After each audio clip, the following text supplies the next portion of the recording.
Hi guys, and welcome to the Stephen King Sematary Club.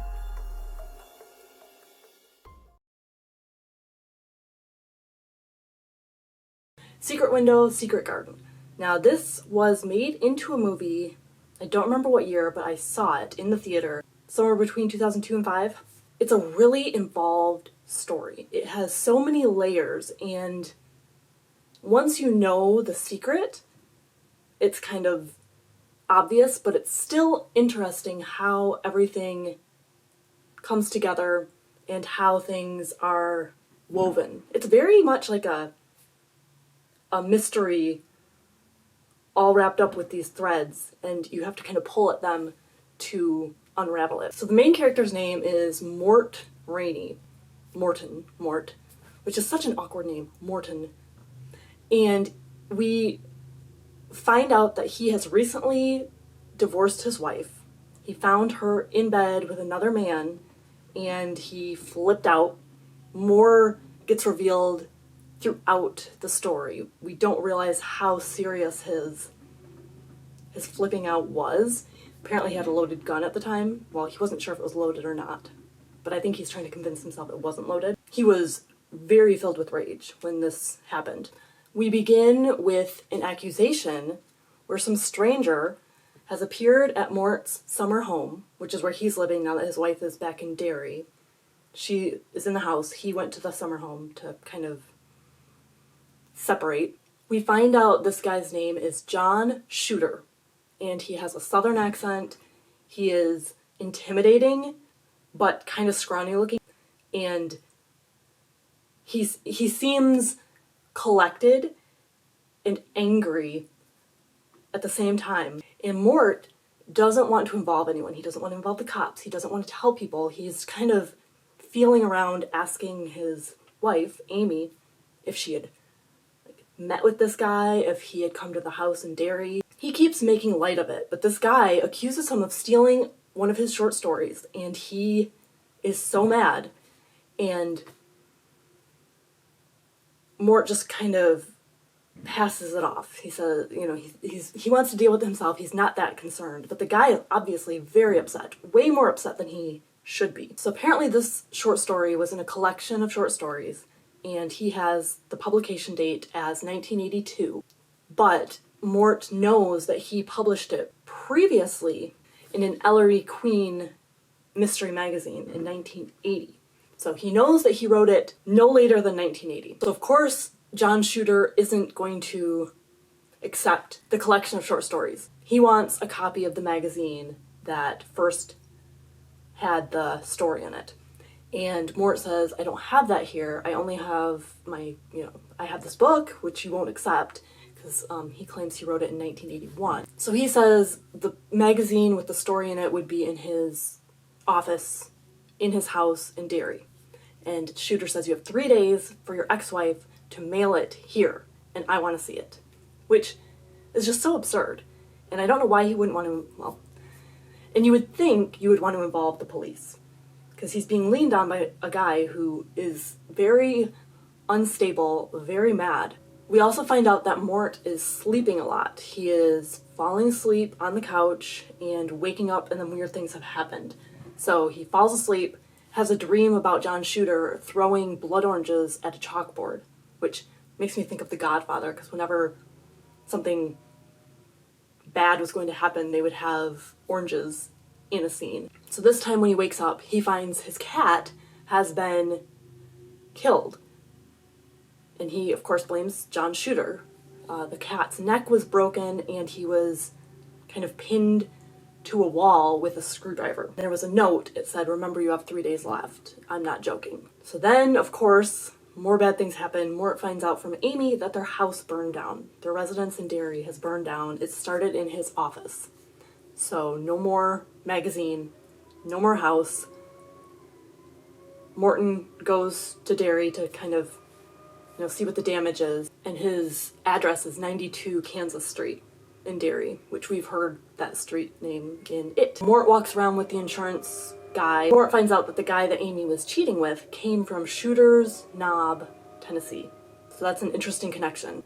So Mort is back at the lake house, and he is sure that Shooter is inside his house. And he gets himself so wound up that he sees him in a mirror, even though he's not there. And he takes a poker for the fireplace and swings it at a mirror because he was seeing himself. So that's kind of a tip-off that he sees himself in the mirror and he sees himself as Shooter. Shooter calls and demands that he write a story for him under his name, and then they'll be square. They'll be okay.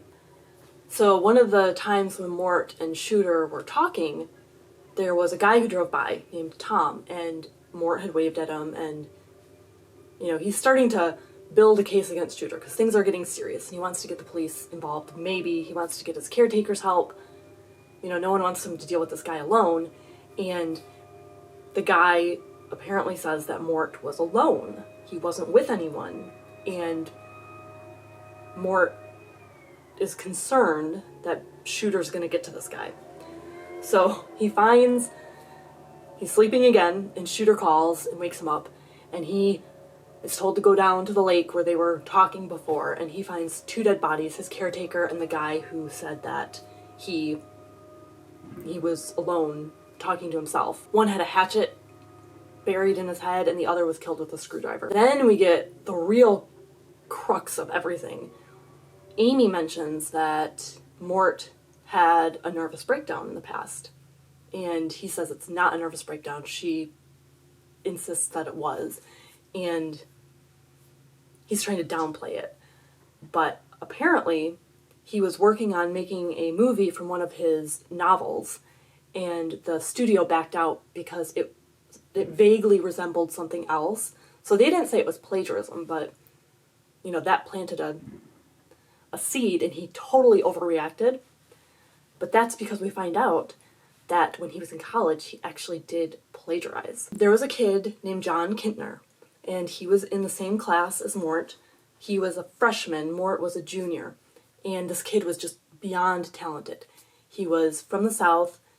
He wasn't very eloquent when he spoke, but he was an amazing writer, and Mort was very jealous. The professor loved him. He was always coming in second to this John Kintner. It irked him.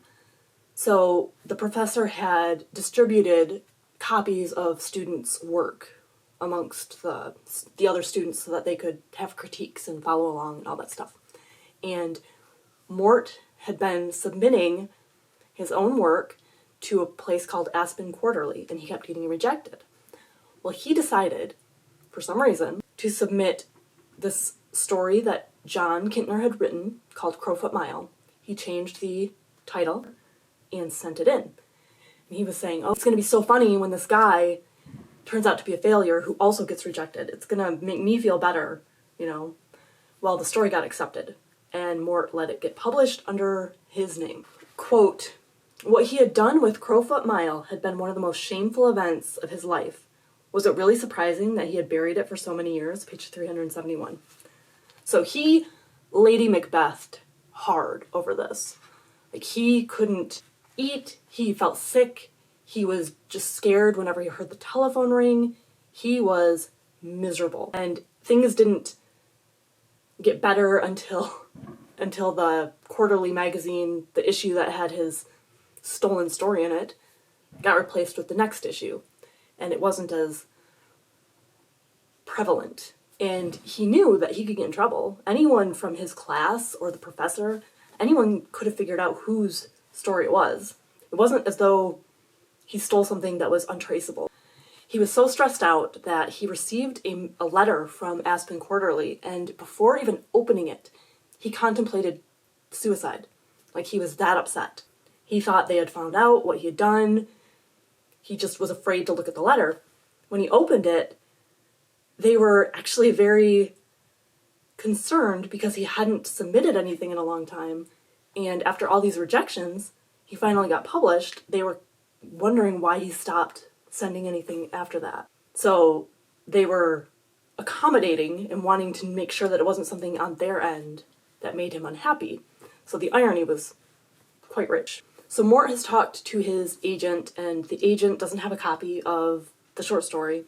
because he started representing Mort a year or two after that story had been published. So he contacts the actual magazine, and they are going to send him the hard copy, even though it was supposed to be a photocopy. Mort said Shooter wouldn't accept that. Mort goes to the post office, he gets his copy, it's been overnighted, and the table of contents and the actual story itself have been cut out of this magazine. He blames Shooter, and then he has this whole realization that Shooter is not real. He made him up, and he made him up from all these different parts, which is what's so interesting. So you have the Shooter's knob, the guy who Amy betrayed him with, John Kintner, John Shooter. It was a story that the agent couldn't have had in his possession because it came before that was even a thing. He picked a short story that wasn't like a lot of his other short stories because it stood out to him as a possible plagiarized piece. So he's doing all this to himself. He is becoming someone with a split personality. So John Shooter is, quote, one half from the Southern man whose story he had stolen in college, one half from the man who had stolen his wife. Page 381. So I do like that he's filled in all these little bits of information to make Shooter, and he's kind of pulled it from his own experience. Amy arrives to the lake house because she's worried about Mort. He hasn't sounded right on the phone, he's been acting strange, the insurance investigator is kind of suspicious about the fire, how it was started, and she gets to the lake house and it's just trashed. There's garbage everywhere, kind of like in The Shining with all work and no play, but there's Shooter written everywhere on all these surfaces of the house, carved into things. It's very disturbing. Amy and Mort had this horrible scene where he's trying to kill her, and you think it's gonna happen, you think he's going to succeed. It's very dicey. It's a really good scene. And they step out onto the porch, someone yells to Mort and shoots him, and we find out that it's the insurance investigator guy. And Mort's dead. And throughout this, he had been wearing a felt hat, Shooter had. And Amy recognized that hat as something that Mort picked up. And so that was kind of part of how Mort switched into Shooter's personality. He would wear the hat. So she was throwing the hat out. There was nothing there. She went back, and it was in the garbage, but it had a note on it. And it said, quote, I got my story, which is all I came for in the first place. It is called Crowfoot Mile, and it is a crackerjack.